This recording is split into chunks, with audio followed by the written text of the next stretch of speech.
What's going on YouTube? This is KREESE here. Today I'm going to bring you a video on how to change the spark plugs in a 97 to 03 Ford F150. This is the 5.4 liter Triton V8 engine. I imagine it's pretty similar on the 4.6 as well.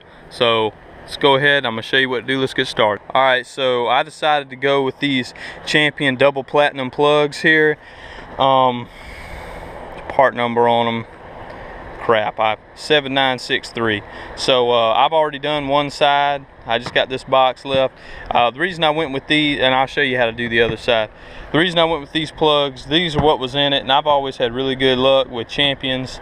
I looked at the Motor Crafts, they were good, but I really like these Champions. I'll go ahead and open these up, show you what they look like. So here's our plug, and y'all, I will show y'all the ones that came out of mine.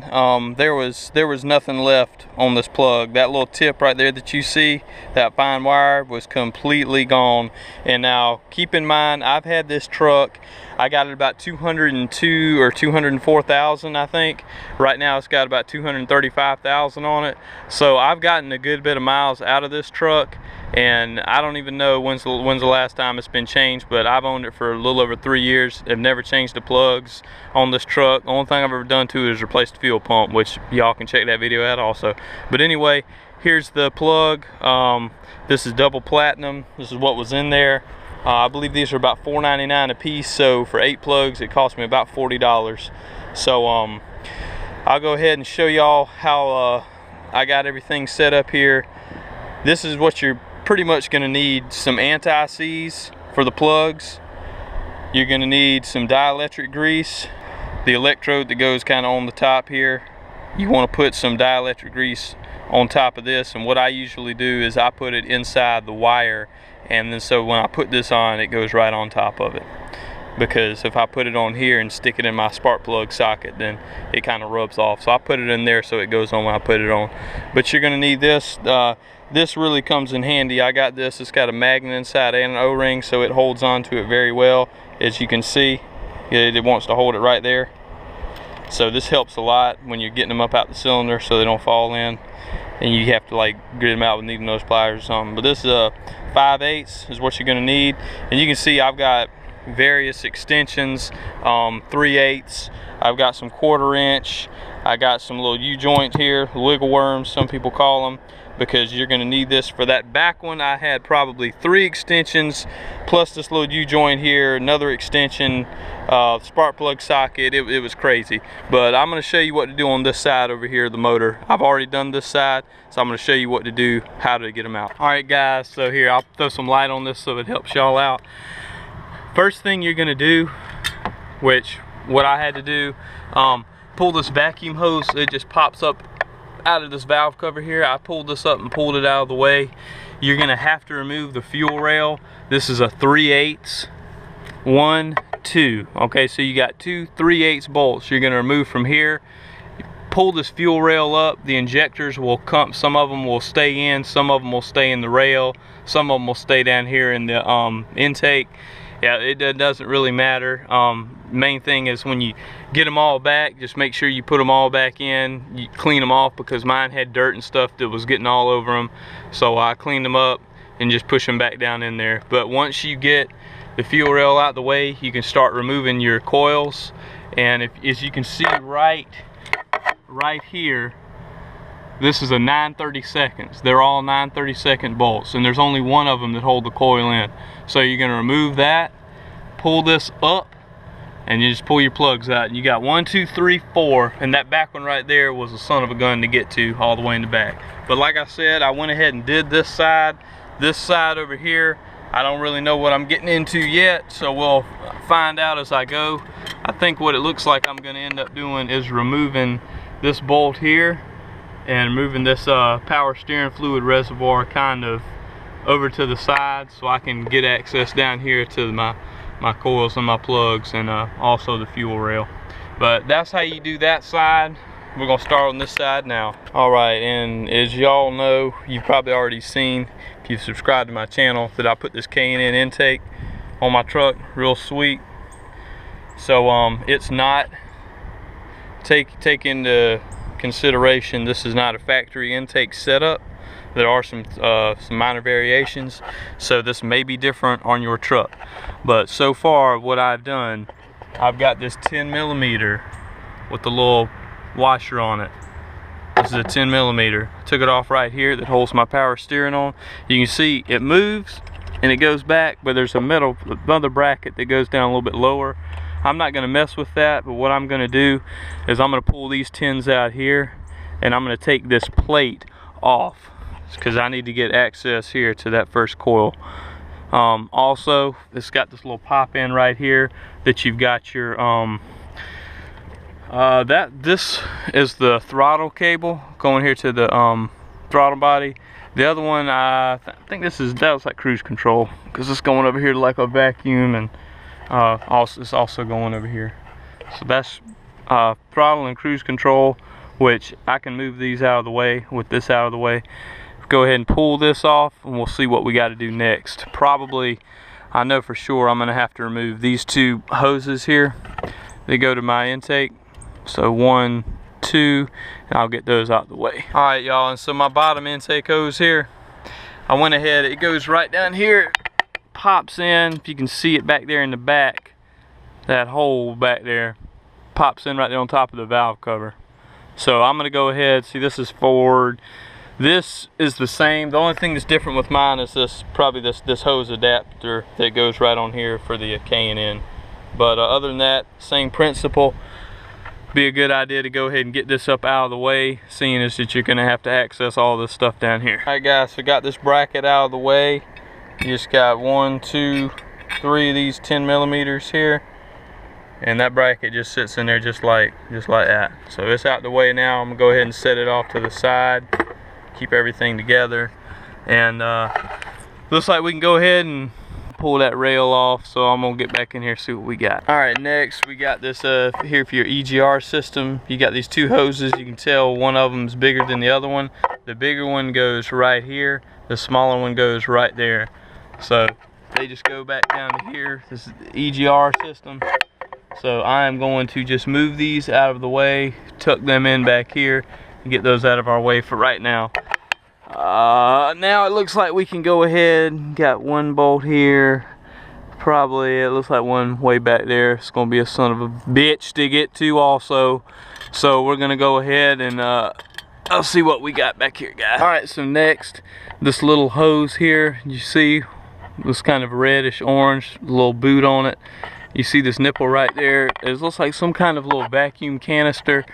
I know this is vacuum operated because the air passes through this. So this little vacuum canister that's right here on the fuel rail, I just popped this off the top, moved it out the way, because when I take this fuel rail off, I'm going to need to take it and move it over into this area so that I can get access to everything right here. And I wanted to tell y'all a tip real quick. These needle nose pliers, and I use these also, that other hose that I had to remove, but the hoses that go right here, I use this also. But over time, just from sitting and heating up and cooling down, this rubber develops like a seal against like this plastic and metal. And you know, if you ever tried to like pull it, it's very difficult to pull straight off. So what I always do is I'll grab these needle nose, squeeze the rubber, and just twist it, and you can feel it break free. And once it's free from this and it's not making that seal anymore, you can usually wiggle and pop them off fairly easily without pulling it up and banging your knuckle, which I do a lot. So it's a little tip from me to you. All right, so I've removed the first 3/8 bolt right here. The next one, as you can see, straight back there. Once that is removed, this rail can come up and off, and we will move it back. Alright, so the rear bolt's removed, this bolt's removed, so I'm going to go ahead and remove this rail, and just to show y'all, it's going to be a messy job, because you pull it up and you got injectors coming out. You're going to have a little pressure, because I did not let the pressure off the fuel line. So, and then I did have to pull my truck around here to the shop, so it's probably got a good bit of pressure on it still, so we'll probably get a spray of fuel coming out, but shouldn't be too bad. So I'm gonna go ahead and pull this off and get it out the way, y'all. I'm gonna go ahead with a rag and just kind of wipe down, but be careful not to get any dirt into these into the intake holes. And go ahead and get this cleaned up. And as y'all can see, this is a Motorcraft, like actual Ford Motorcraft coil right here. That one is not. So at some point, this one has been replaced, I see. Every other one has got the green Motorcraft on the top of it. That one does not, so it's been replaced at some point. Interesting. So it goes without saying, this is easier said than done. Went ahead, finagled around, got pulled the rail off with the injectors still in. I went ahead and pulled all the injectors out. I've got them kind of looped over the back side. As you can see, there's one, there's two, third one's right there, fourth one's back there in the back. 1, 2, 3. Looks like I can get to these 3 plugs okay. First and the second one definitely. I may have to unplug this this connection right here. Says somehow involved. This is that EGR thing again. So probably go ahead and unplug it. Get it out of the way. So I can get to that second plug, alright, because when I'm coming straight up it's gonna hit it. I can see that now.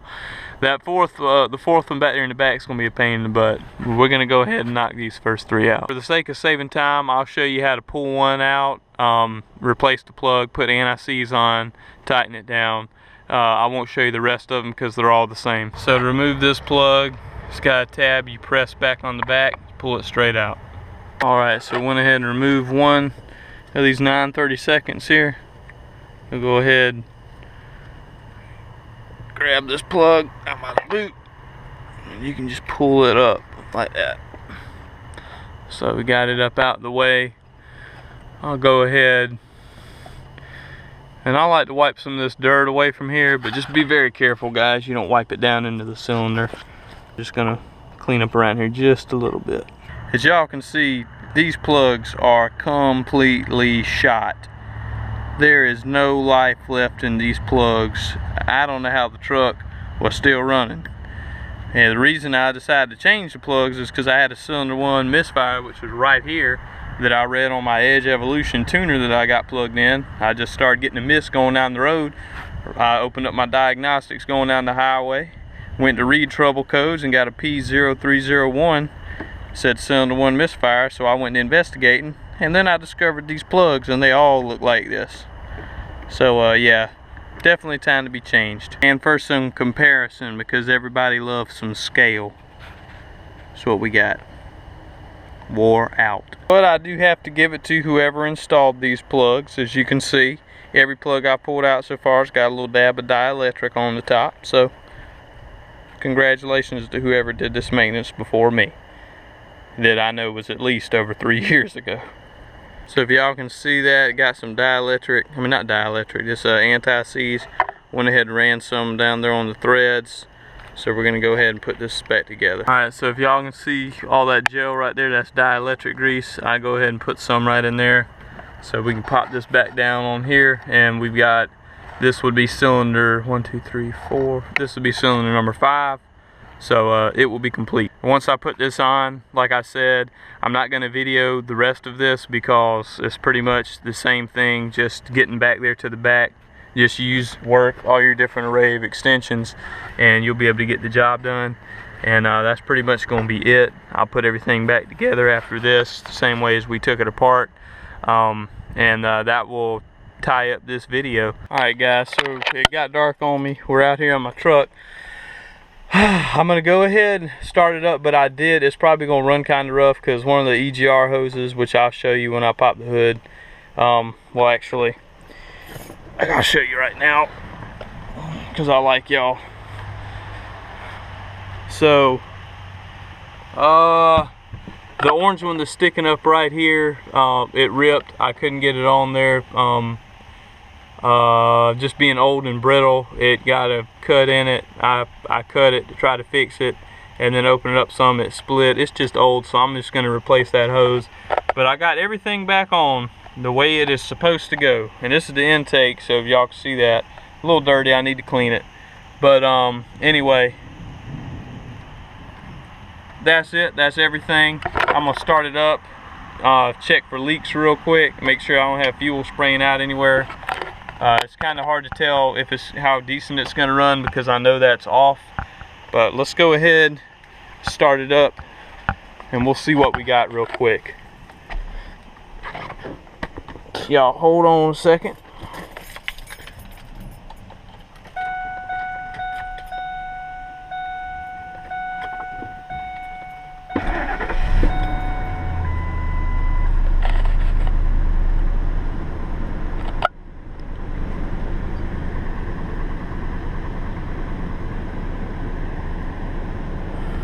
Cut my parking lights on so y'all can see. Temperature, everything looks okay. Let's go check real quick. See how everything looks. Hold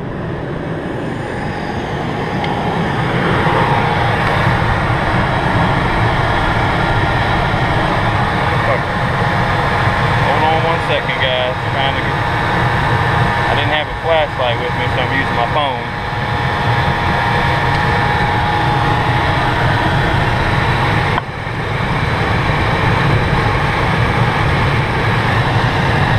Leaks.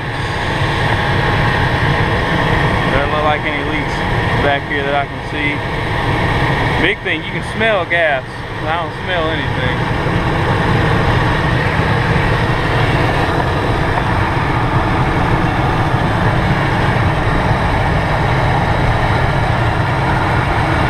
So far, so good. And I can right here, this hose, it's just got a little bit of pulsating out like some exhaust, but I will get that fixed so it's completely factory. I mean, a little piece of hose is not going to cost that much. But so far it seems to be running pretty good, y'all. I can imagine I'm probably going to have some pretty good power out of this thing now that I went ahead and put all these brand new plugs in it, because it was definitely due for new plugs. The plug that I showed y'all, every single one of them looked like that. So it's definitely time for it. This wraps up this video. I thank y'all for watching. Please like it if it helped you, if you found it helpful. Comment on it. I usually answer back pretty quick. Subscribe to my channel for more videos. I'm KREESE. Thanks for watching, guys.